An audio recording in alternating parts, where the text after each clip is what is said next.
The US Championship 2019 reached a grand climax with 3 players sharing the lead going into the final round. Fabiano Caruana, Lenier Dominguez and Hikaru Nakamura. Very tense indeed, with all the players not only looking at their own boards but kind of eyeballing their rivals as well. First game to finish was Sam Shankland against Fabiano Caruana that reached an end game pretty quickly. This is the final position where they agreed a draw after 39 moves, but frankly you could have predicted this result after move 15 when they reached an endgame. Caruana was a bit unfortunate with his opening choice. He wanted to lure Shankland into a complicated struggle, but Shankland, obviously happy with the draw, wanted to play very solidly, and they reached this endgame which was just very even. So draw there. So Caruana first into the clubhouse with a draw. So could Nakamura and Dominguez better that? So let's just have a quick look at Dominguez against Gareev. Well, here's the position after 19 moves, and you can see Dominguez with that superb knight on d5, and he has a definite positional advantage here. He's a very solid technical player, and it's his kind of position. Also, white against Gareev, so on paper, a clear favourite there. So, okay, we'll return to this game, and let's have a look at Jeffrey Xiong against Hikaru Nakamura. So, Xiong with the white pieces played d4, a little bit unexpected, and Nakamura decided to go for it in this last round. He played a Leningrad Dutch. Now, this is a really risky opening because right from the word go, you're actually weakening your king position a little bit by advancing that f-pawn. And you can see that white has a nice centre. Of course, the point of the Dutch it's about controlling e4. But the Leningrad is, I think, a particularly risky version of the Dutch. Knight c6, a provocative move. Now, the old main line was to play knight e5 here. But maybe this is all a bit predictable, all a bit easy for white to play. It's pretty well known. I think queen b3, for example, is a very sensible move, and it's relatively easy for white to play that position. Nakamura played very quickly, much more complicated move, knight a5, putting the knight at the side of the board. So this is risky, and then playing c5. So we have this really strange pawn structure where it feels as though that black pawn should really be at e5, and then that would be a very playable position. But with the pawn on e7, that e6 square is sometimes vulnerable. If white can break at some moment with e4, you can maybe play on this backward pawn. Also, this knight on a5, very strange. Is black going to be able to play b5 and put pressure on c4? Or is the knight just going to look very silly on a5? So it's a pretty odd position. But really complex and not easy for both sides here. Here Xiong, after 5.5 minutes thought, played the knight to g5. So he's immediately looking at that somewhat weak square on e6. I'm not sure about that move. I think something regular like queen c2 or maybe a4, just closing down b5. I think queen c2 would be my choice here. Looks sensible. But knight g5, well, this would be very good if black were to play, for example, h6 and push the knight in, because it's not just about opening up that bishop. It's this move h6, because now these pawns are weakened, and sooner or later white is going to be able to get in e4, and then g6, and the whole king side looks extremely weak. So h6 would, I think, be a mistake, but Nakamura wasn't provoked. He continued with rook b8. That's very sensible. So he wants to get in b5. And queen e8. Knight d1. So Xiong is just thinking how he's going to meet b5 with pressure here and on the b file as well. Could play bishop c3 here. He went for, I mean, I think I prefer bishop c3, but after 8 minutes, Xiong went for queen d2, and the knight dropped back. I mean, you could say that the pressure has been taken off c4, but actually this knight, as we'll see, is able to, although it doesn't look very special on b7 at the moment, it's actually able to reroute in a second. And this knight drops back to h3. I think that's kind of an admission that this whole idea with knight g5 was a bit premature, actually. You know, white is losing time here and has given black time to consolidate the position, rerouting that knight to d8 and possibly later to f7. Rook d1, not quite sure what the rook is doing on d1, to be honest. I mean, maybe he's, you know, trying to guard against e5 or something, but I mean, in a way, I think it would have been better just to put the rook to b1, or in fact just leave the rook in the corner. And here's a fundamental decision from Nakamura. He has to decide what to do about that pawn on b5. I'm sure it would have been tempting to take on c4.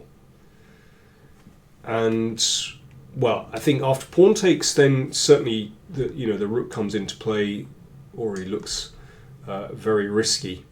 But knight takes, obviously. And then the bishop comes into play. Now, that is a solid knight on c4. Maybe this straightens out white's position. But it might not be too bad for black. So that's one option. But Nakamura played b4. Now that takes the pressure away from c4. So white has, just for a moment, a little bit more freedom for his pieces. And here, well, it's interesting if white simply plays the rook back to a1 and then a3. I don't think it's bad for black, though. But I think that's a reasonable option. But Xiong played queen c2, and after a5 just played knight f4. So I think he's hoping to be able to start some kind of initiative on the king side. And Nakamura continued with a4. There we go. He's stomping the old h-pawn up the board, and then rook a8. So basically, Naka's plan has succeeded. He's managed to get, at least in the long term, a little bit of initiative on the queen side. I mean, certainly white can't take over the attack on the queen side. So Xiong is pinning all his hopes on stirring something up on the king side. But it's actually very hard to do that, because actually, you know, if you look, black's pieces are all there. You know, you might say this is a slightly wobbly, slightly odd pawn structure and the slightly weakened square, but e6 is covered by the knight and the bishop. So it's actually very hard for white to make progress here. Queen b1, stopping an invasion, and rook a6, perhaps with the idea of doubling on the a file, also protecting this pawn, so you never know, e5 might come, but bishop f3, queen f7. So Naka just kind of straightening out his position here. And if white continues with h5, then simply g5 is absolutely fine for black, and there's there's no danger there. In fact, you know, white's minor pieces would be sort of set up perfectly for black to advance those pawns. And as I said, you know, black has a lot of pieces on the king side here. So Xiong put that knight back, and now Naka starts to take over the initiative. You can see that white isn't going anywhere on the king side, and I think this is the start of a good liquidation from Nakamura. White's problem here is that he can't find a good pawn break. e4 isn't happening, and yeah, so basically he has to do this. Well, I say e4 isn't happening. I mean, in that earlier position, he couldn't get in the e4 break with the pawn on f5. He can play it here, but it's not such a big deal. After that exchange, of course, you know, this f3 square is available for black's pieces. So Naka decides just to exchange here, and it's a very good decision, because after this, that e5 square is beckoning for the knight, and black controls the a file. So no doubt about it that Nakamura has the initiative here. So Xiong has to react. He needs to find some lines for his pieces. You know, those knights, certainly this knight on g2 isn't very impressive. And bishop f5, bishop comes to a nice diagonal. Takes, and rook e1, so he's looking for counterplay, knight f7. Now he needs to do something quickly here. If that knight comes into e5, that just shuts down the king side, and then it'll be black's turn to invade. I mean, here this is a big decision. Xiong plays rook e7, tempting of course to try and get something against black's king, but maybe, I mean, this is the big alternative, to play like this. Even though black's knight is a monster here and shuts out this rook to some extent, you know, maybe this is the way to go.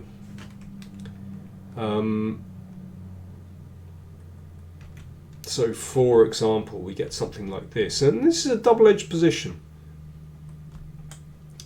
You know, this knight could enter the game. This pawn is weak, but you know, got to guard this. White's king is poor. I think this is one of the big problems, that you know, there could be some very nasty counterattack, but this could be the way for white to go. In the game, after rook e7, although the rook is annoying on the 7th rank, there's no doubt about that. In fact, Nakamura was able to use the a file extremely well, and the rook comes in, and he's definitely taking control in this position. And that pawn on b3, permanently weak. You know, so it's only a matter of time before black gets in there, basically. And there's even chances to actually catch white's king in a mating net. For example, if white is careless with checks, then the king will come in, and watch out for rook e1 mate, and if the king is checked here, then the king can wander in and take the pawn on b3. So that's the position. Xiong played king e3 to stop the king wandering in. Well, for the moment at any rate.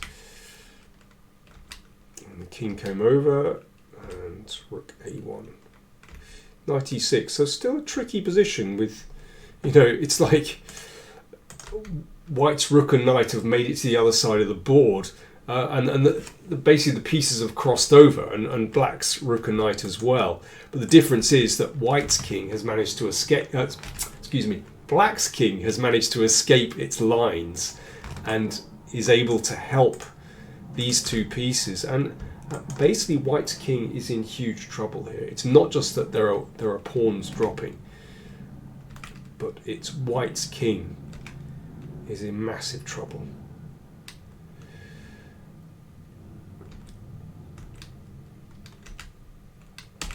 Now we're closing in for a checkmating attack. Watch this. So he didn't even bother with going for the B pawn. Naka just went for this. So if white isn't careful, on the next turn king e3 will happen, followed by rook d2 checkmate. So it's imperative that white is able to check that king away if necessary from e6. So the king's storming in, and that makes room for the knight to come here. So another mating net here, rook a1 checkmate threatened. So the king has to run, but now the g pawn drops. Nasty check on the second rank. Of course, the king can't step up because then knight discovered check, and then knight takes rook, ends the game. So the king has to stay on the back rank. And again, it's very impressive that Nakamura is just going for checkmate here. He brings the king across. So for example, if d6, okay, let's play the obvious one. Let's push that d pawn. I'm afraid it doesn't get anywhere. It doesn't get anywhere. That's checkmate already. And if rook check, well, you can check the king. But I'm afraid that will also be mate in a couple of moves. After knight g3 and rook g2 mate. So this is the problem. That's why Xiong took a time out and played rook f6, but actually this loses because the g pawn is now going through.